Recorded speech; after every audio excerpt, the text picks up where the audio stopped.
Welcome to today's PAWSCAST. Well, good morning, everyone, and welcome to another PAWSCAST broadcasted at our campus here at Frostburg State University. I'm your host for the PAWSCAST and also the director of the SAFE Office here at Frostburg State University.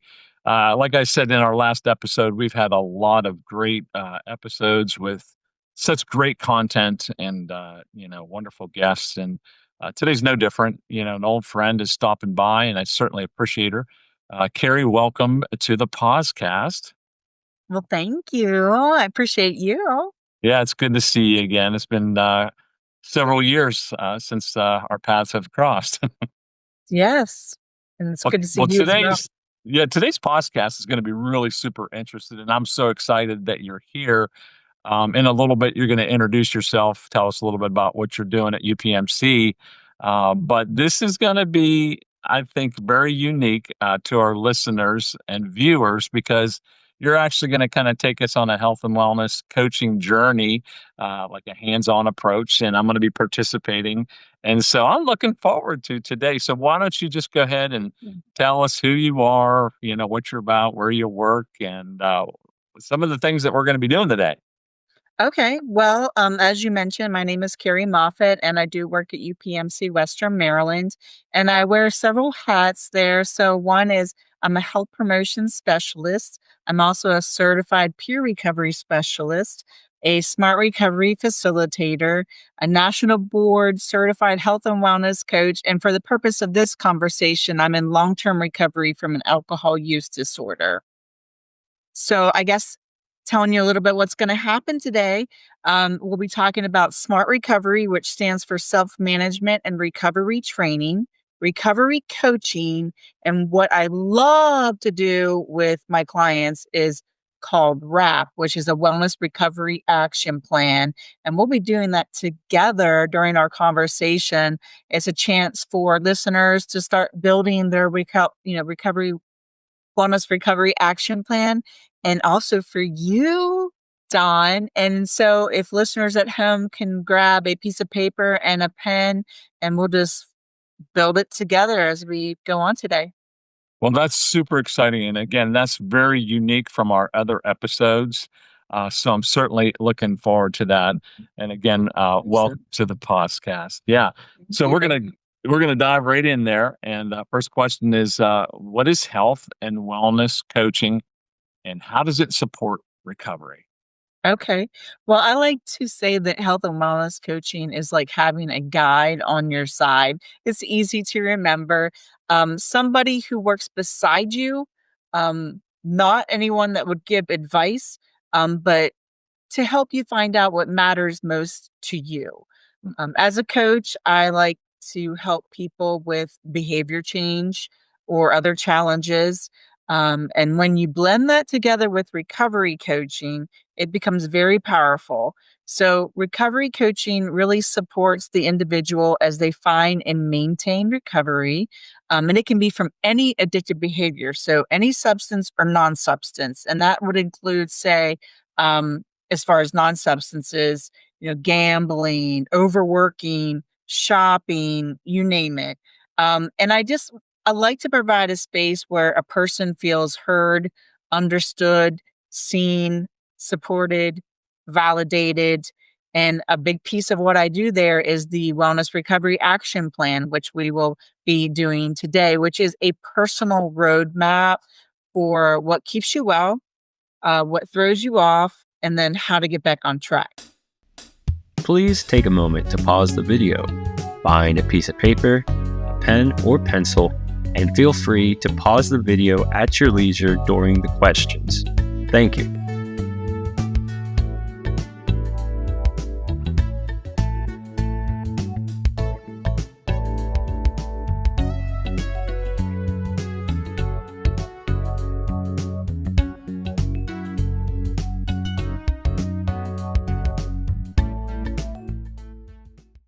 First things first, just if you have your piece of paper and a pen, Yeah. ask my first question. All right. There you go. There we go. We're rolling now. Yeah. So, and you can think of it if you don't have an addictive behavior, substance or non-substance, you can just think of a habit that you may have, like caffeine or doom scrolling for you or for those who are listening. Okay. And this is just for your eyes only. Alrighty. So what does recovery look like for you?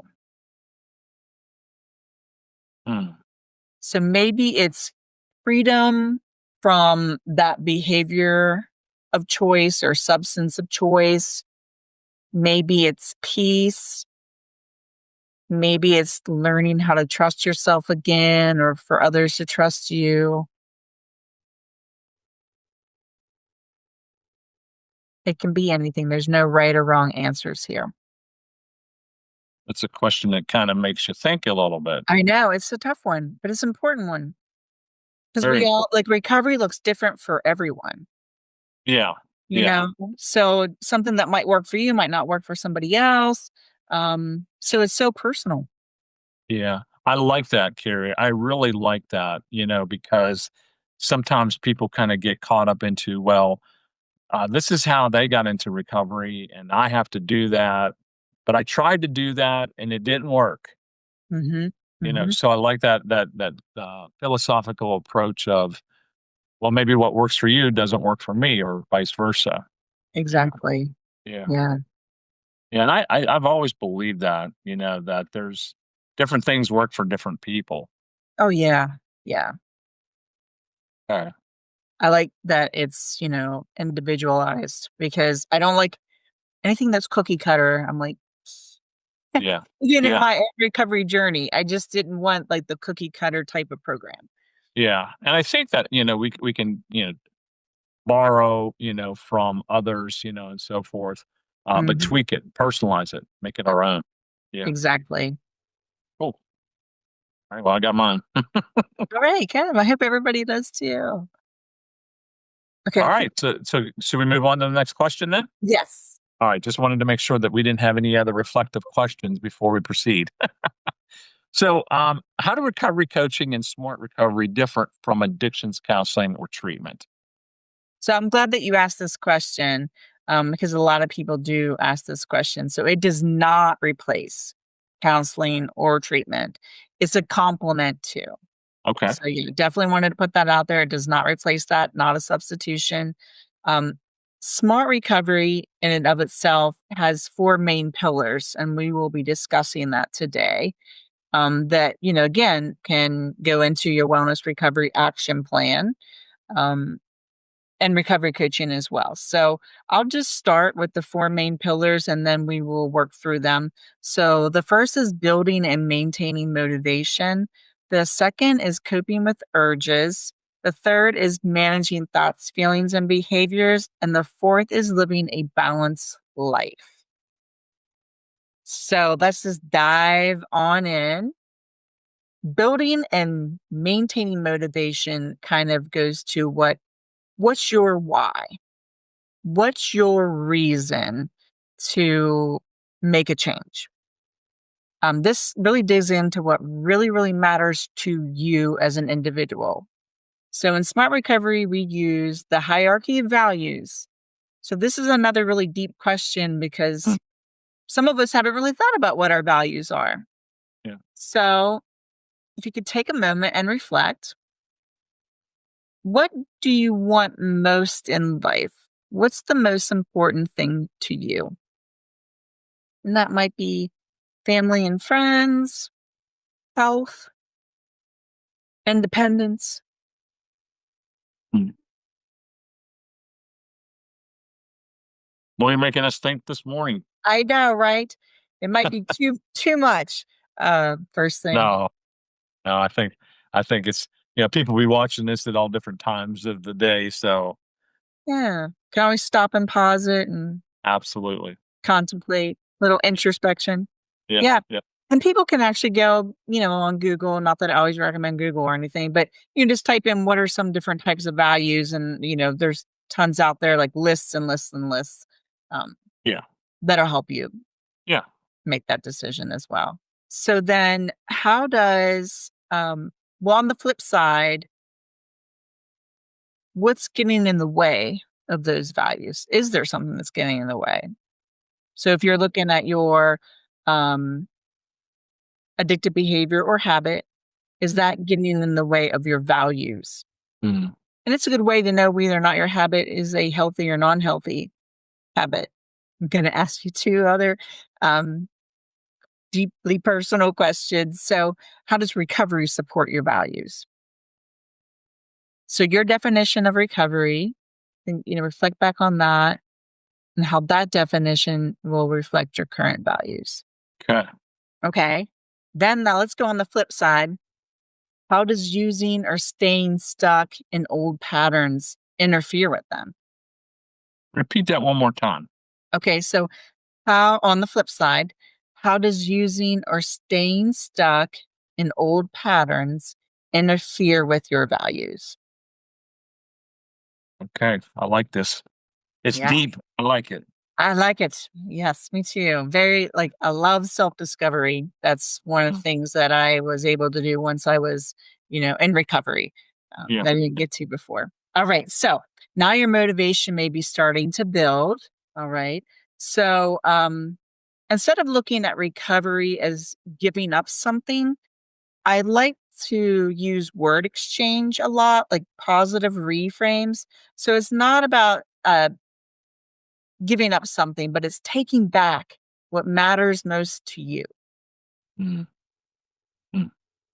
So another tool that helps with this that I think is the simplest tool from Smart Recovery, but the most eye-opening tool is the cost benefit analysis. So we're going to take your addictive behavior, substance or non-substance, or your habit, and we're going to look at, okay, what's the cost of using? And what's the benefits of using? A lot of people are like, there's benefits to using. Yes. I mean, we're all using it for some reason. It does something for us. And then we'll flip the script again and then think about the benefits and the costs of not using. So this is also going to help you look honestly at both sides of your behavior, the short-term benefits and the long-term costs. So when our cravings or urges hit, our brain kind of focuses on the quick payoff because we're all like into instant gratification. Our world's kind of set up like that with, convenience everywhere. Some things that you might want to think about when we start, like with the benefits or costs or whatnot, is just back to your values again.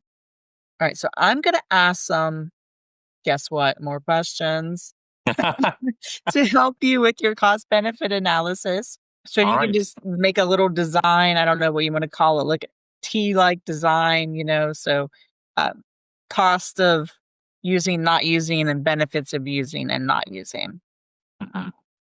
or engaging in your addictive behavior. Yeah. So, okay. So this is under the benefits. All right. What pleasures, benefits, or advantages does this bring into my life? What is this doing for me? With what feelings or moods does my addictive behavior help me cope? So that And could be, is this still under benefits? yep, you just keep writing the list. Yep. Okay. Go ahead and repeat that again if you don't mind. So with what feelings or moods does my addictive behavior help me cope? And I'll just list a few, maybe with frustration, Mhm. anger, Mhm. fear, boredom, depression. Are you looking at my pen?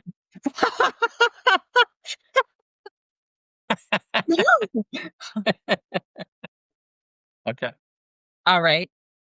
How does it help me cope with those moods or feelings? What does it do? Does it help you escape? Does it help you numb out? Hmm. Yeah.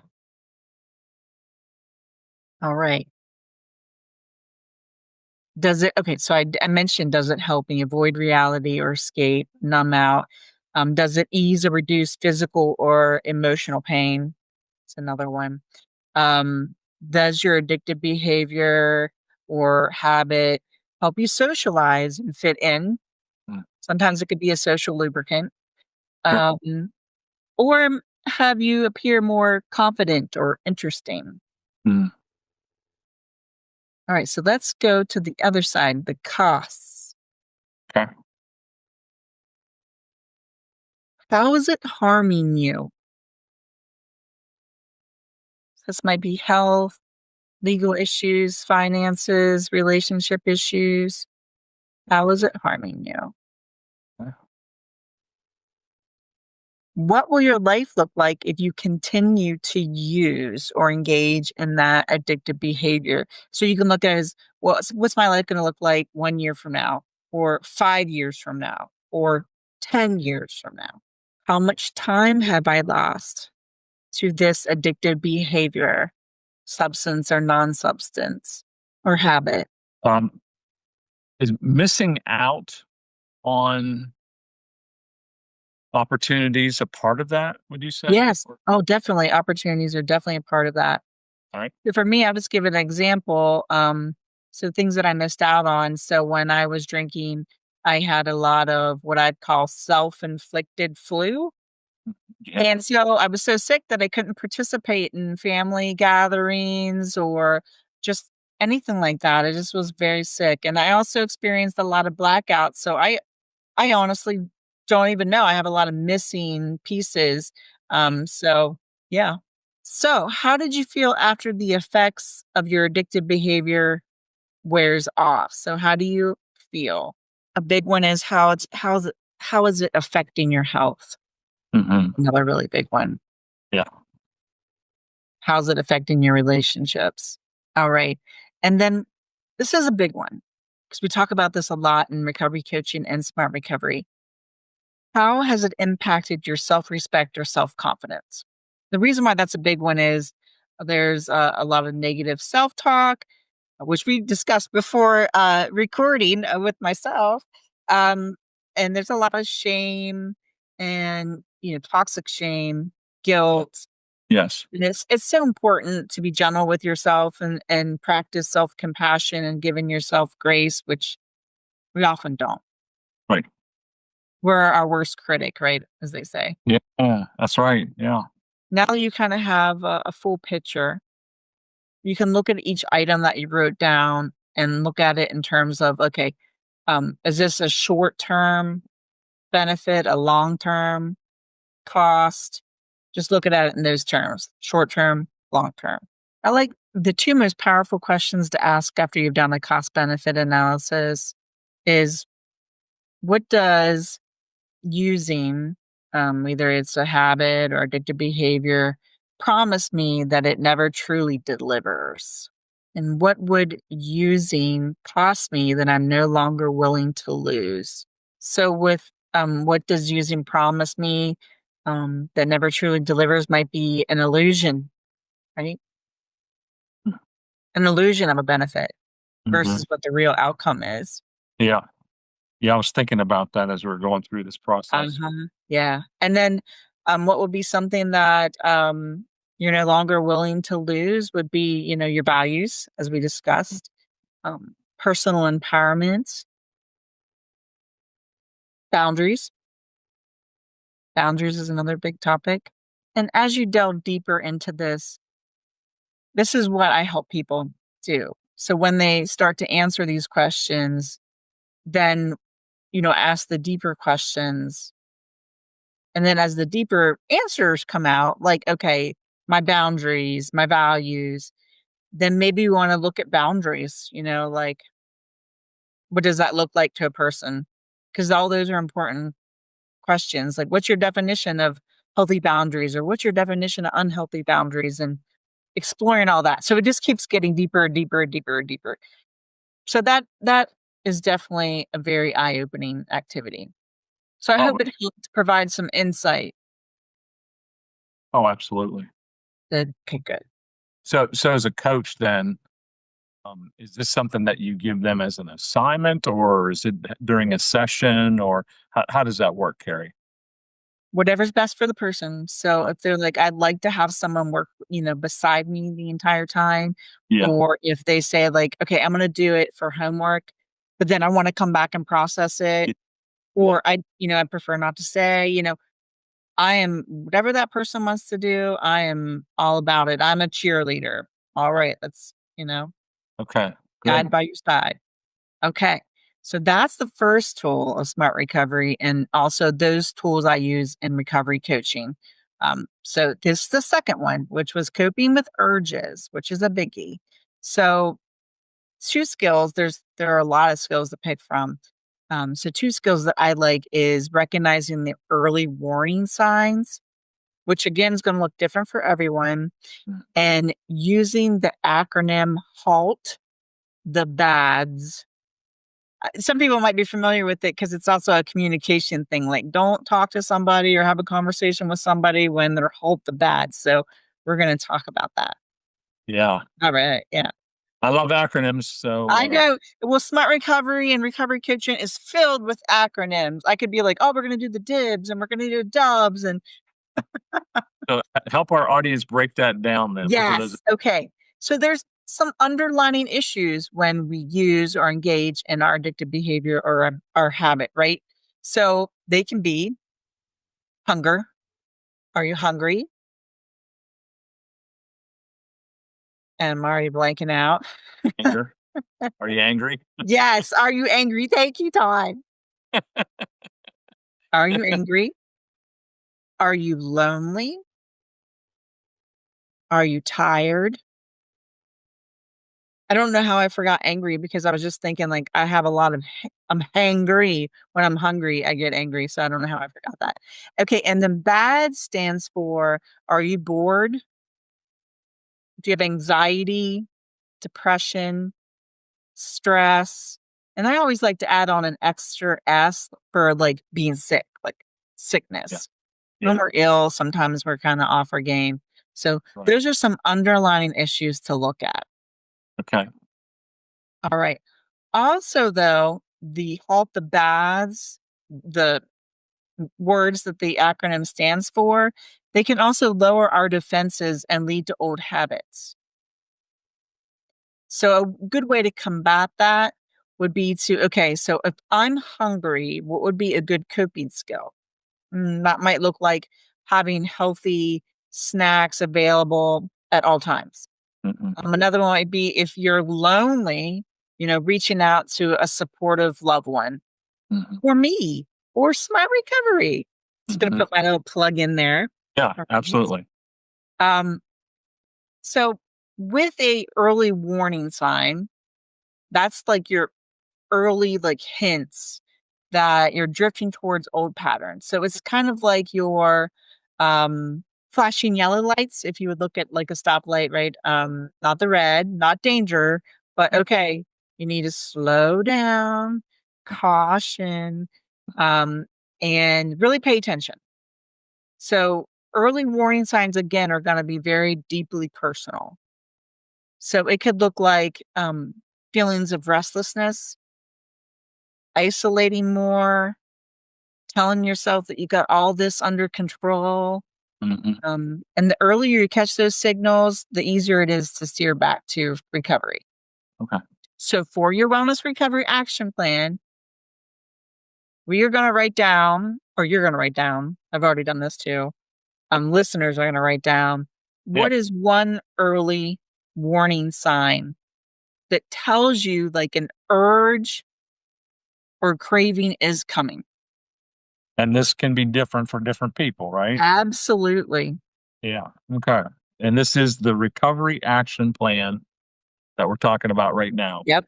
Yes. The whole time we're going to be doing the wellness recovery action plan. All right. Then write down one healthy way to respond to whatever that feeling was or thought was that showed up. And examples of that might be calling a loved one, taking a walk, distracting yourself with a hobby. That's just some healthy coping skills. Another way to look at it is, with the warning signs is, are people, places, and things a trigger? Or, see, so we forget about that. or behavior, thoughts, and feelings that trigger, or both. Can be anything. Yes. So I just want to throw that out too to help process the action plan. Yeah, I'm glad that you mentioned that, Carey, because it's something that I'm constantly telling our college students on campus.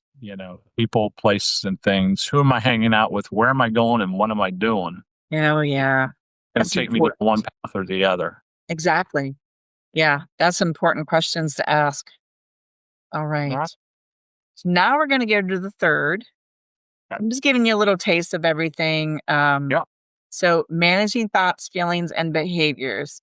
So this right. one's a biggie. This is all about self-awareness. And as we know, self-awareness is key.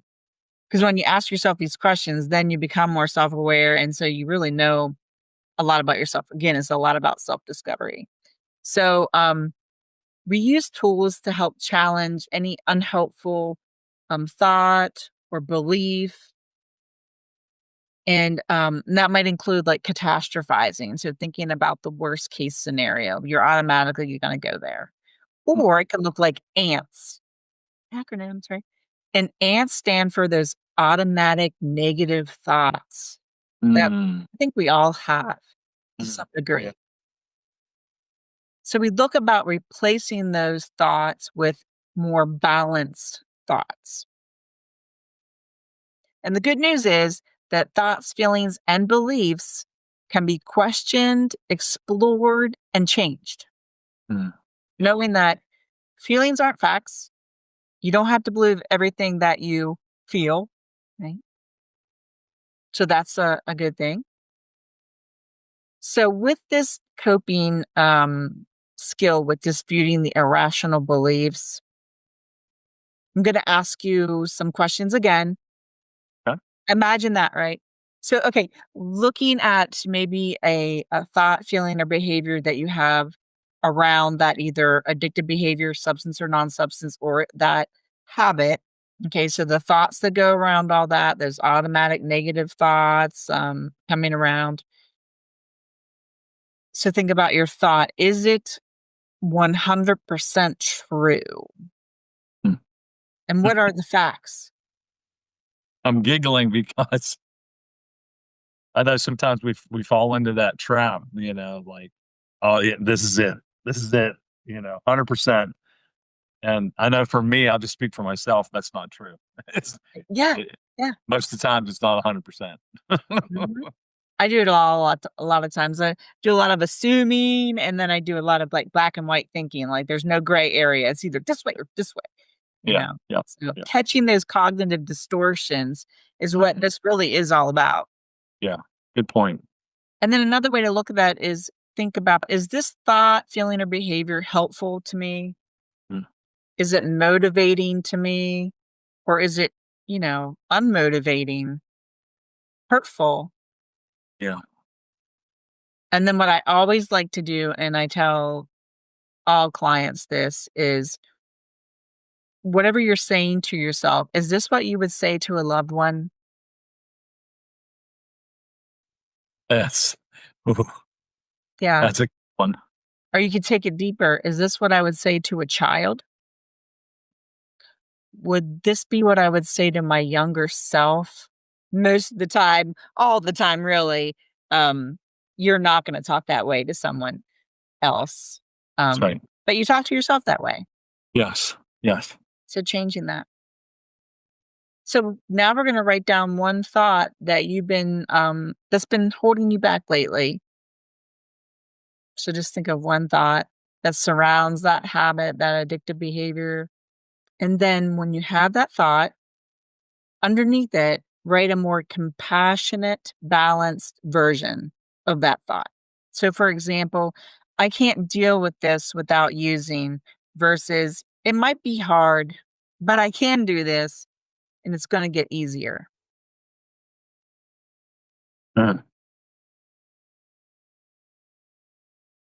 Yeah. Powerful stuff. And I love how I can kind of see this, how do I want to put it, creating like this self-accountability, but yet in a self-compassionate way. Yeah. Like you're not beating yourself up, but you're encouraging people to examine the tough questions. Don't be hard on yourself. Know that there's some options out there and some help. One thing I like to say that I say a lot is, like, don't beat yourself up. The world's going to do that for you anyway. So why help it, right? So I always like to say that. And everybody's like, yeah, you're right. You're right. You're Yep, right. Yeah. that's right. That's right. Okay. And the last one is living a balanced life. So this is creating joy and sense of purpose and peace into your life. So it's going back to exploring what makes life worth living. You're rediscovering your pursuits and passions. So passions can include like painting, hiking, volunteering, rebuilding physical health, sleep, daily structure. So guess what? It's question time. Of course. Yeah, I know. So what's something from your past, like a hobby, a passion, that you'd like to revisit again? So, I mean, that could look like anything. It could be hiking. It could be just being outdoors. It could be physical activity and creating art, playing again like we did as children. I used to collect stamps, but I don't want to go back to that, Carrie. Oh, okay. Yeah, so don't put down something you don't want to go back to. I don't even know how I got into that. I think it was a peer pressure thing, but anywho. Okay. All right. And then write down something that you have always wanted to do, but you've never tried it. So maybe it's, going back to school or, learning a new skill or, self-discovery like we're doing now. Or, I mean, it could be anything. Yeah, yeah. And I don't want to put words in your mouth. And you're the health and wellness coach. I'm not. But to me, it's kind of like these questions. Give yourself some time to truly reflect on them. We live in a microwave drive-through society where Mhm. everything has to be instant, instantaneous. And I think that when you're doing something like this, at least for me, it's like give yourself the space and the time and freedom to really scrutinize, and examine some of these tough questions. Absolutely. You don't want to just kind of, I mean, I could write stuff down, but I may never get to it. But if I find a place, location where it's peaceful and quiet, and I can just kind of really truly reflect and give myself, that permission to take my time with it, I think Mhm. that's when true change takes place, No, rather it than does. just try Yeah. to skim through it. Yeah, because that's what we're always doing.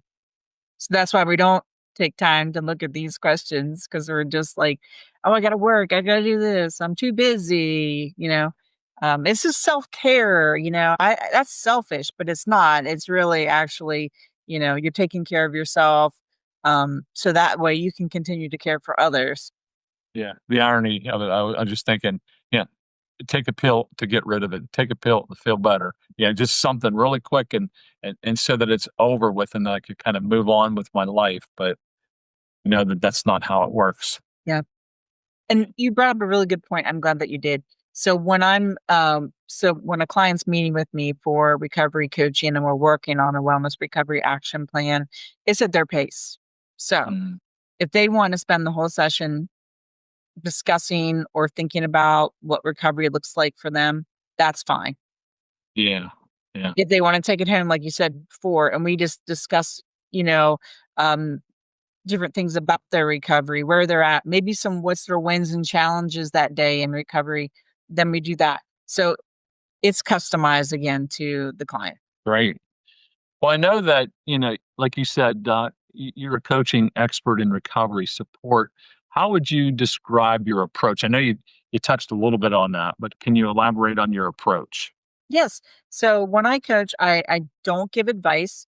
Um, my job is to be curious with that person. Curiosity is definitely one of my values. Mhm. I just think it's so like underrated. But to ask the kind of questions that help you discover your own answers. Mm. I think our answers lie within us. It's just taking that time to pause and silence our brains for a little bit. like you said, because we're in that really convenient, fast-paced, instant gratification world. So just taking that time. And now that you mentioned it, I'm going to ask another question for your wellness recovery action plan that ties in with this, like what my coaching expertise is all about. So the question is, so think of 3 things that help you feel most like yourself. So this is my approach, right? Asking a million questions. No, it's good. And clients can share this with me. They don't have to share it with me. Again, it's Yeah. their preference. So with that question, the 3 things that might help you feel most like yourself. I can't even talk now. Maybe it's music or nature, time outdoors, journaling, prayer, laughing with friends and family. Mhm. Again, no right or wrong answers. And by writing down those tools, these are your anchors, your lifelines when things become a little bit bumpy. I like that. Because oftentimes when we're in fight or flight or survival mode, we just can't think like that. Like our coping skills kind of go, away from us at that moment. Like they're just like, you're like, what is my coping skills again? I don't remember. Right. But having them written down. And I also like suggest to people, not advice, just like a suggestion is, maybe put them somewhere where you see them all the time. So when you're in that fight or flight survival mode, type behavior, your cell phone, we all look at our cell phones, put it on your wallpaper, your screensaver. Yeah. You don't have to even think about it then. You can just bring it up. Yeah. Yeah. Some people prefer the old fashioned Post-it notes. Yeah. Yeah. Visual cues. And wherever you find it, could be the refrigerator, it could be, closet where your clothes or shoes are, or whatever. Yeah. Mm-hmm. Yep. Absolutely. Glad you brought that up too, because we're all different. That's right. Yeah. Some of us are dinosaurs and so yeah. Well, let's move right along because we still have a few things to unpack. So I know in higher education, we're always measuring, evaluating, and so forth. So as a health coach, how do you measure success and progress in recovery coaching? I love that you asked this because this also trips people up a lot because they feel like progress is a straight line and it's not. It's more like just everything all jumbled. And success doesn't look like these huge, massive accomplishments, right? It can Yeah. look like someone saying, you know what? I handled stress differently this week, or I reached out to someone when things got worse. So Mhm. it doesn't have to be these big milestones. And in coaching, we celebrate all wins, small, large, because that is, like you said, what builds lasting change. So, you know what I'm going to ask? Another question. I know. So, uh, what's one small win that you've had recently? And this can be, again, very small. It might be just, hey, I showered today. I got out of bed today. I left the house today. Mm. I paused before reacting today and responded instead. And whatever that is, that's progress right there. Yeah. Now the questions are getting a little bit easier. The wrap that I had, the Wellness Recovery Action Plan, is actually about 14 pages. Yeah. But again, someone doesn't have to do all 14 pages. It's just there if they would like. All right.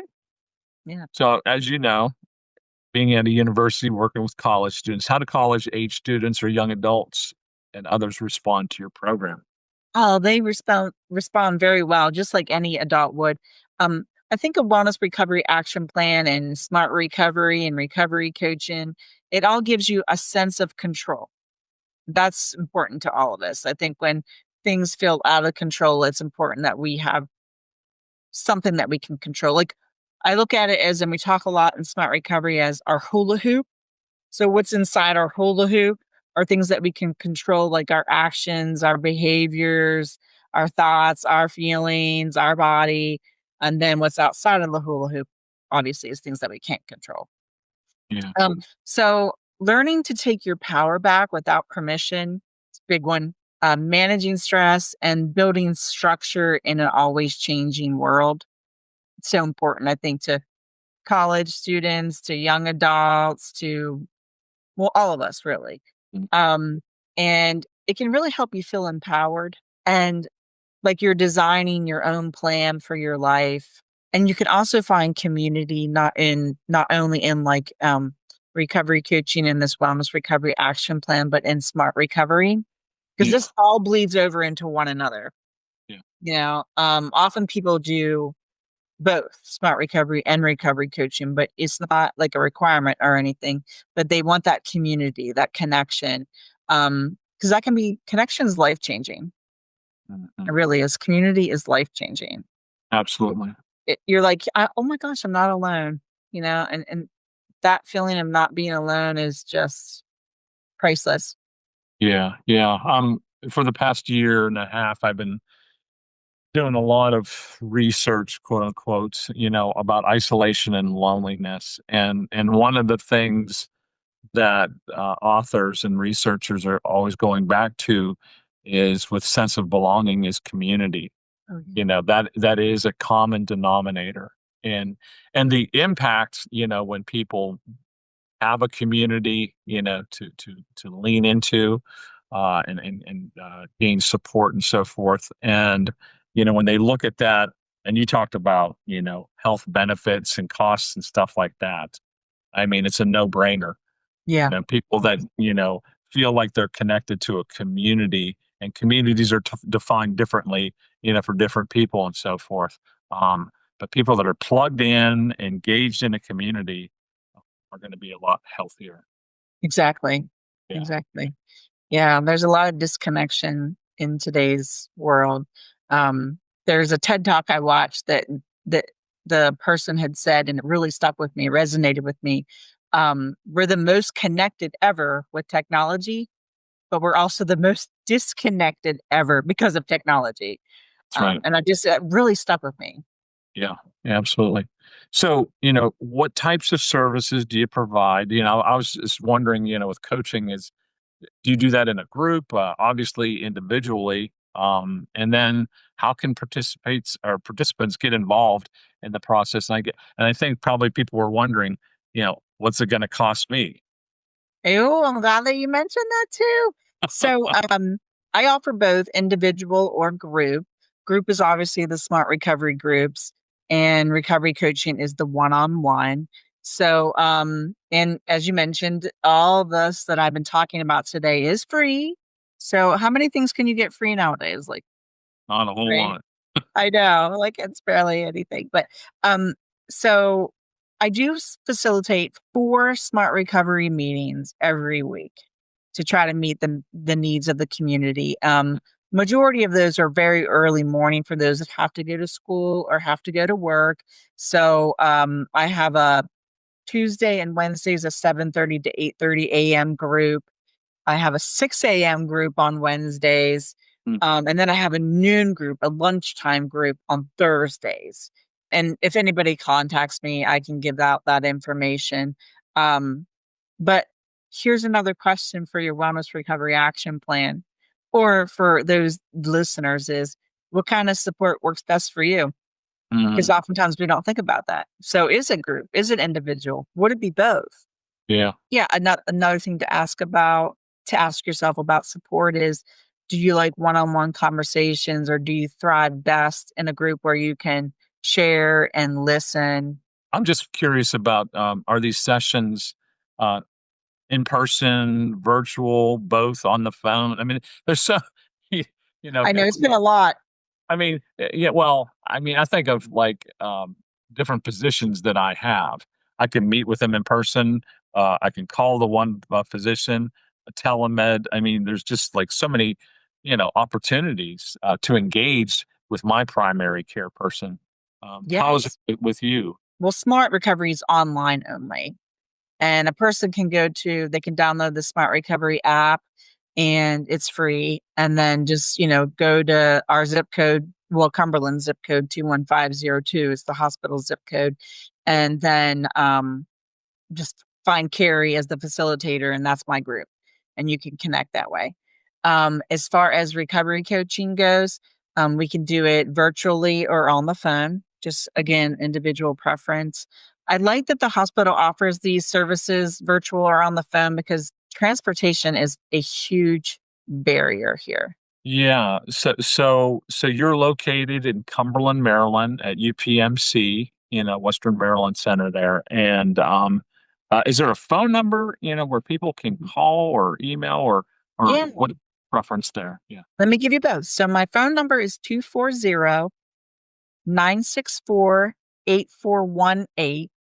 And my email is moffattcl@upmc.edu. I think it's probably going to be easier for people to call because that is a very long email. So again, my number is 240-964-8418. And then I can give you my email. But I do know a lot of people prefer that. Again, moffattcl@upmc.edu. So as we close out the podcast, and again, thanks for being here, Carey. Depart us with some words of wisdom in closure. Okay. Well, first I wanted to thank you before I say this for having me. You matter. Your voice matters. Your story matters. And there's nothing broken about you.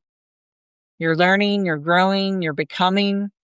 Be gentle with yourself once again.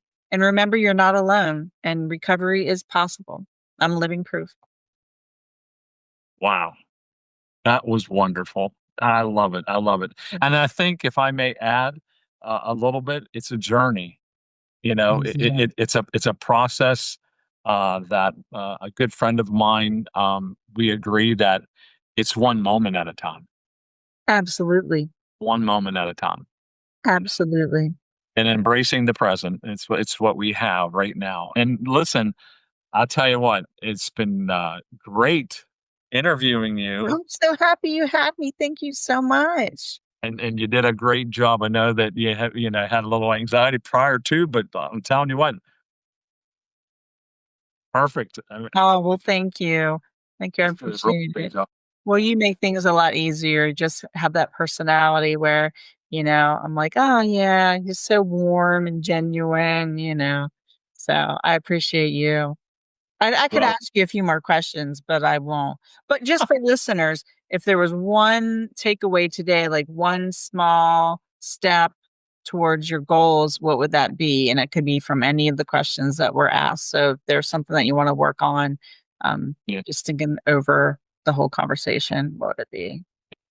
Yeah. So at the end of the program, we'll have all the information that Carey had introduced us to, and kind of reinforcing the steps as it relates to the recovery action plan and so forth. So, Carey, again, wonderful seeing you, and thanks for sharing your expertise.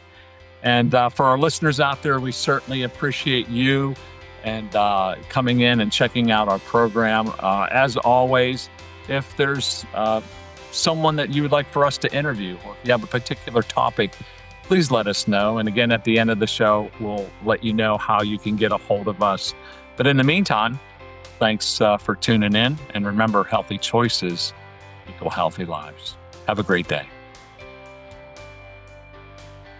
Thank you for being a part of our podcast. This Health and Wellness podcast is brought to you by the Prevention Center and Peer Education Network at Frostburg State University. If you would like more information about our programs, visit us in Pullen Hall, room 109, or call us at 301-687-4761. Or you can always send us an email at safeoffice@frostburg.edu. Remember to watch our other episodes and stay tuned throughout the semester. Thank you!